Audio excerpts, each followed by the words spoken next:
तो सूक्ष्म विज्ञान चैनल में आपका हार्दिक स्वागत है। आज एक बात आप लोगों से कहना चाहते हैं। अगर सफल होना है, कार्य को करना होगा, थोड़ा नुकसान सहना होगा। नुकसान इसलिए कह रहा हूँ, एक दो बार काम बिगड़ता है, जब हाथ सेट हो जाता है तो आपका काम होने लगता है। इसीलिए कहते हैं सिद्ध हस्त। कोई भी व्यक्ति कोई काम करता है, असावधानीवश कहीं न कहीं कोई कमी छोड़ता है, और जहाँ कमी छोड़ता है तो ये ऐसा काम है रसायन का कि वही छोटी सी कमजोरी, छोटी सी कमी सारे काम को चौपट कर देती है। संखिया, नौशादर, पारा, गंधक, है ना, सिंगरफ, दाल चिकना, रस कपूर, बरकिया हड़ताल, सोरा, ये ऐसी चीजें हैं जो अग्नि में स्थायी नहीं होते। इनको अग्नि में स्थायी बनाने के लिए कुछ विशेष संस्कार करने पड़ते हैं, और जब वह कार्य होते हैं तो ये चीज़ें अग्निस्थायी हो जाती हैं, कायम हो जाती हैं और विशिष्ट गुणों को प्रकट करती हैं। जैसे औषधियों को मर्दन करने से, घोटते रहने से उनमें दिव्य शक्ति प्रकट होती है रोगों को ठीक करने की, उसी प्रकार से इन चीज़ों को करने में सावधानी और बार बार करने की प्रवृत्ति। एक बार अगर सफल नहीं हुए तो आप बैठ जाएंगे, यार काम बिगड़ गया। लेकिन अगर आप लगे रहते हैं और उस चीज़ को देखते हैं कि मुझसे गलती कहाँ हुई, तो आप जीतते हैं। तो मेरा तो यही तजुर्बा है और मेरा यही स्लोगन है कि हार से जीत की ओर चलो।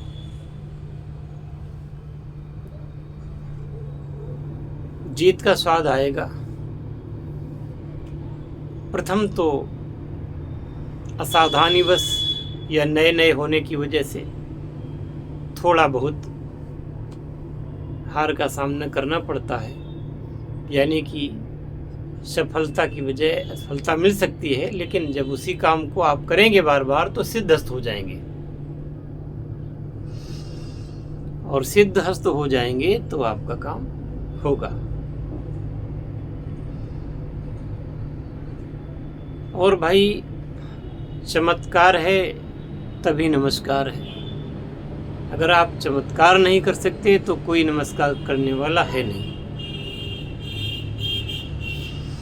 इस दुनिया में कुछ भाग्यशाली लोग होते हैं जिनके हेतु उनके भाई, बंधु, माता पिता, रिश्तेदार, मित्र इत्यादि होते हैं।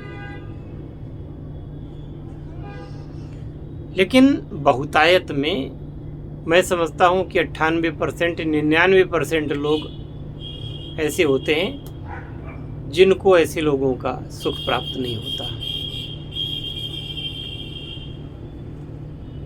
कोई विश्वास के लायक नहीं,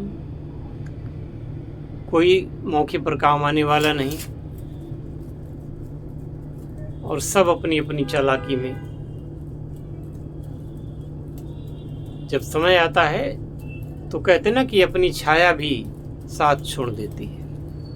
उसी प्रकार से जब व्यक्ति कष्ट में होता है तो कोई काम नहीं आता। उस समय उसका धैर्य काम आता है और उसकी स्किल यानी कार्य करने की क्षमता, कौशल, यही काम में आता है।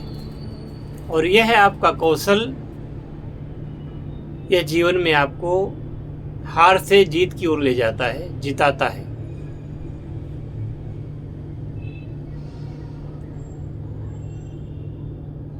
अभी मुझे पता चला कि एक महिला के बारे में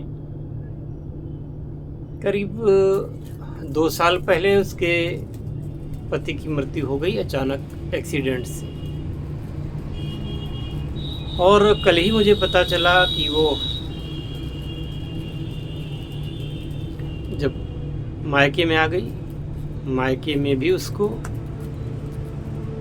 धिक्कार और उपेक्षा का सामना करना पड़ा।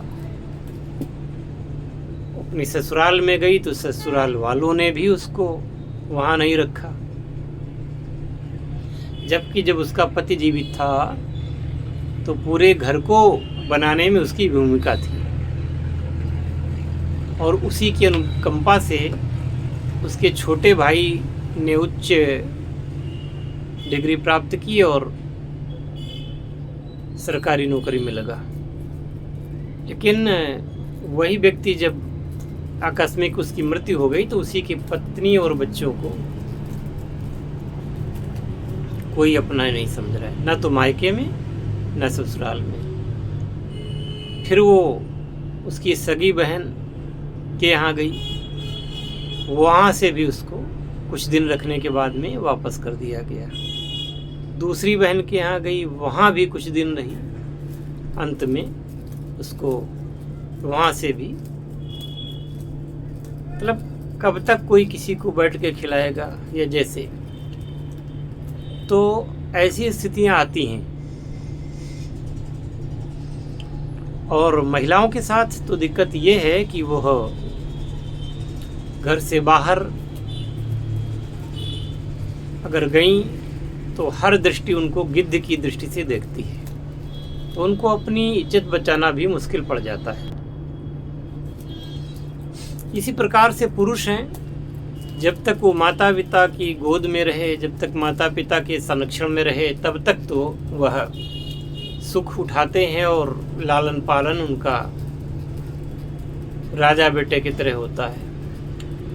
और माता पिता का जैसे ही साया उठा या घर से बाहर निकले कि अब कुछ कमाएं कुछ करें, तो हर क्षण हर जगह उनको गंभीर अनुभव प्राप्त होते हैं और इस दुनिया की कड़वी सच्चाई उनको प्राप्त होती है, देखने को मिलती है।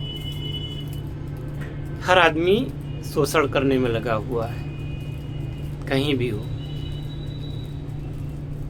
तो जब इस प्रकार की परिस्थिति में व्यक्ति जाता है तो उसको लगता है काश ऐसा कोई उपाय होता जिससे मैं इज्जत के साथ जी सकता, इज्जत की रोटी खा सकता और मुझे किसी के सामने हाथ नहीं फैलाने पड़ते।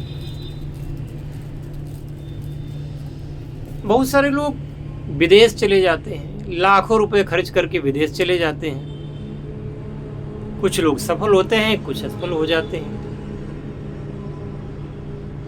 अभी अमेरिका ने हजारों लोगों को हथकड़ी बेड़ी पहना करके और भारत में वापस भेजा।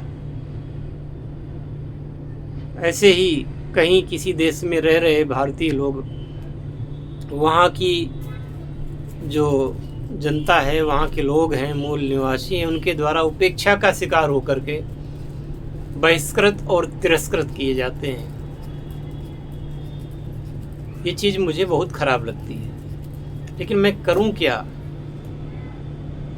लोगों के अंदर पागलपन है विदेश घूमने का, विदेश जाने का, विदेश में जा कर के कमाने का।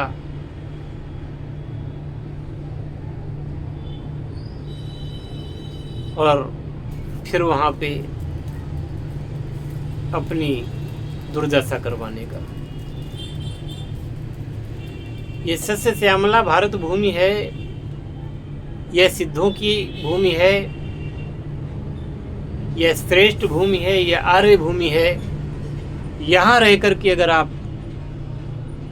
कमा खा नहीं सके और इज्जत की ज़िंदगी नहीं जी सके तो आप क्या उम्मीद करते हैं कि दुनिया में कहीं आपको ठिकाना होगा। आप सोचते हैं कि वहाँ जा कर के हम डॉलर में पैसा कमाएंगे, ज़्यादा कमाएंगे, और कभी कभी वहाँ ऐसी ऐसी खबरें आती हैं कि जान से हाथ धोना पड़ा, गलती कोई नहीं थी फिर भी। खैर, तो जो लोग भारत में हैं उन लोगों को मैं सलाह देना चाहूँगा, ऐसे लोगों को या ऐसी महिलाओं को, कि रास्ते कभी बंद नहीं होते। आप इज्जत की रोटी खा के सम्मानपूर्वक जी सकते हैं।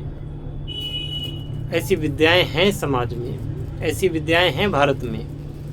अब बशर्ते आप उनकी कद्र कर सकें, उन विद्याओं को सीख सकें, उन विद्याओं के द्वारा लाभ उठाना चाह सकें, तो आपको तो केवल ये दिखता है कि भारत की कोई विद्या है, भारत का कोई भी ज्ञान है, वो 2 दर्जे का है और विदेश के लोग नंबर 1 के हैं।